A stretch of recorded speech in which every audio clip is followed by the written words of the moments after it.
All right, this will be part 2 in the series, How Do We Get and Use Knowledge? And now we'll look at working memory and long-term memory in brains. You'll recall, using a flowchart like this, we have the learning journey where information comes into our working memory system, and then we're going to attempt to store a long-term memory of that information. And at some later time, we want to be able to successfully retrieve that information. We load it up into the working memory system, and then we respond. Let's introduce an analogy for memory. The analogy is with computers. You may be familiar. Computers have two kinds of memory. The RAM, the random access memory, and we're going to associate that with the working memory system. It's a short-term memory system. It has fast access, but it's got a small capacity. This is the memory in your computer that you're using when you're running programs. By contrast, then we have the long-term storage system. This would be the disk drive, and it's got lots of storage space, but the access to that information is a bit slower than the RAM type of memory. So this will be our long-term memory system. The question, of course, is, well, how are brains implementing these two kinds of memory systems? Well, let's take the working memory system first. You're familiar with this map of the cortex, and we have the words placed around here, and you'll recall that there were 3 lines of evidence that help make this map. What happens when a region is damaged? What happens if we stimulate that area? And when is that area activated? Under what circumstances will that part of the brain become active, and where we're recording the level of activity? Well, these words here, thought and forethought, this region in the frontal cortex seems to become activated whenever we're doing some kind of task that requires using our working memory system.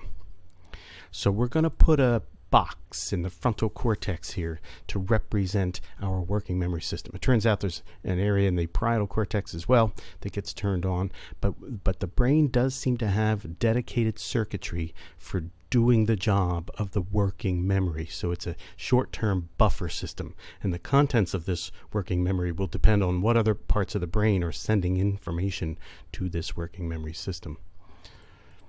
Now, what about memory? On our map, the word memory is positioned down here. Now, this is misleading. Scientists do not think there's just one little area of the cortex that stores all of our memories. In fact, scientists think that memories are widely distributed across the cortex, but it would just be messy to put the word memory all over the place here. So they just put memory here, and I think they did it here because underneath the temporal cortex is a really important structure called the hippocampus, and we'll learn more about that and its role in memory processing. So what we're going to do is we're going to think about the surface of the cerebral cortex as the long-term storage system for our memories of all the stuff that we learn. Now, not every kind of memory is stored in the cortex. There are other subcortical areas that store memories as well. But much of what we're learning in life is thought to be stored across the cerebral cortex. Okay, let's return to the working memory system and see how it might function, and then we'll return back to the long-term system. Working memory. So whatever is in our working memory system is what we're consciously aware of at that particular moment. And you'll recall from a previous lesson, the back part of the brain has the sensory areas, the visual areas, the hearing areas, touch areas, and language areas, and so on. And we sort of said that the back part of the brain is computing an answer to the question, what is happening? Well, all this tissue back here, they have physical connections. There are axons. There are nerve fibers that connect the back part of the brain to the working memory system. So whatever it is we're seeing can be shared with the working memory system. What we're hearing can be shared with the working memory system, etc. In the classroom setting then, when we are seeing what's happening in the class, we're hearing what's happening in the class, perhaps we're decoding the language of the instructor, all of these brain areas are doing their processing and sharing the results of that processing with the working memory system. So we have a conscious experience of what we're seeing and hearing in a classroom. Now, what about the long-term memory system? How does this work in a classroom setting? Well, back to the classroom setting, we are seeing things, hearing things, decoding language, and scientists now think that the areas involved in processing what it is we're learning are very close to the areas involved in storing memories for the learned information. So I'm going to represent that with these two locations here that notice Auditory memories will be stored near the primary auditory cortex. Visual memories will be stored near the primary visual cortex. In fact, visual recognition, this whole bit of the brain down here is a visual area of the brain. And scientists think this is where we store the memories for what things look like. The memories for what things sound like are stored near the hearing part of the cortex. And then we'll have all kinds of language being stored in these other areas of the brain here. But it doesn't just stop there, because after all, look at these two different kinds of memories, an auditory memory and a visual memory. For example, take a tiger. We might know what a tiger sounds like when it roars. Well, the sound of the roar would be stored up here, but what a tiger looks like would be stored down here. And they appear to be separate. But we don't want to have separate memory traces. We want to have these memory traces linked so that if I hear the roar of a tiger, I can also activate the memory of what a tiger looks like, and vice versa. And you'll recall from a previous lesson, neurons can organize themselves in different ways. And here we had neurons in two different parts of the brain can converge on a neuron, a common target in some other part of the brain. And we said this was important in our understanding of classical conditioning, that the Bell pathway and the food pathway had to converge on a common target, and that set up the conditions where we could strengthen that Bell pathway and get the conditioned response. So convergence is critical if we're going to associate one stimulus with another. Well, we might want to associate what a tiger sounds like with what a tiger looks like. And so our brain does have lots of areas where that receive inputs from different sensory areas. And I'll just put the word link here. It's like a hub. So what a tiger looks like can be associated with what a tiger sounds like. And this is how we can start to build integrated memories for the things we learn about in the world. Let's continue on with the tiger analogy. Scientists suspect then that what a tiger sounds like is stored near the hearing part of the brain. What a tiger feels like, if we should have the fortune of petting a tiger, would be stored up in the touch part of the brain. What a tiger looks like would be stored in the visual parts of the brain. But we don't stop there. Our brain then is going to link together these distributed memories using these association areas.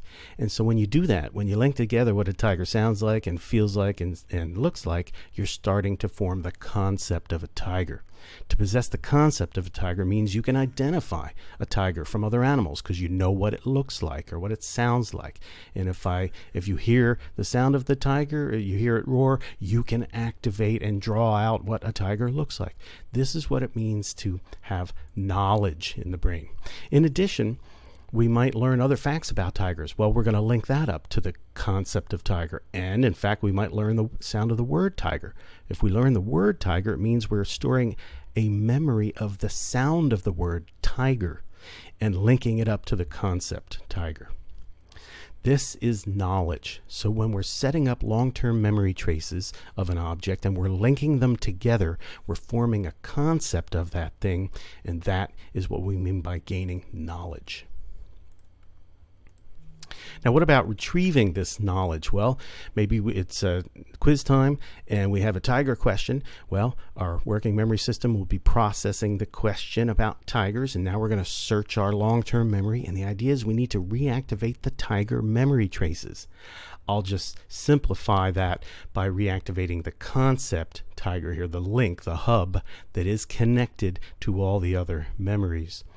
And then that activity then will be sent to the working memory system, and we will have the conscious experience of retrieving knowledge about tigers, and then we can answer the test question. So this is it's a really important interaction between the working memory system and long-term memory. The working memory system is hugely important. Not only is it processing what's going on in the world as processed by our senses, but then it's going to rebroadcast that information back to other parts of the brain. Why do that? Because we want to activate other bits of knowledge that are related to what it is we're thinking about, what we're processing right now in the moment. We want to see whether we have stored memories that are related to this, that might be useful in making a decision. We want to formulate maybe our next thought, or we're about to say something about the what it is we're experiencing. So the working memory system is a very, very important system. It integrates information from our sensory areas, which of course are processing the external world, but also it's going to send information to long-term memory, and we will be activating memory traces to pull up new prior knowledge. We will be activating language areas so that we can form our next thought, and then we can think about that thought and then say it if we want to. So it's a very, very complex but important system in the brain. It's the system that really permits purposeful and rational thought, because whatever it is we're thinking about, then that's going to be used to search other parts of the brain for related and relevant information. So our next thought should be related to the previous thought or the previous information we were processing. And that is part of what it is to think rationally, that we don't just have a series of random thoughts. Our thoughts are connected in meaningful ways because the working memory system has the ability to process what's going on and then send information to other parts of the brain to retrieve related information. And that makes for a powerful thinking system.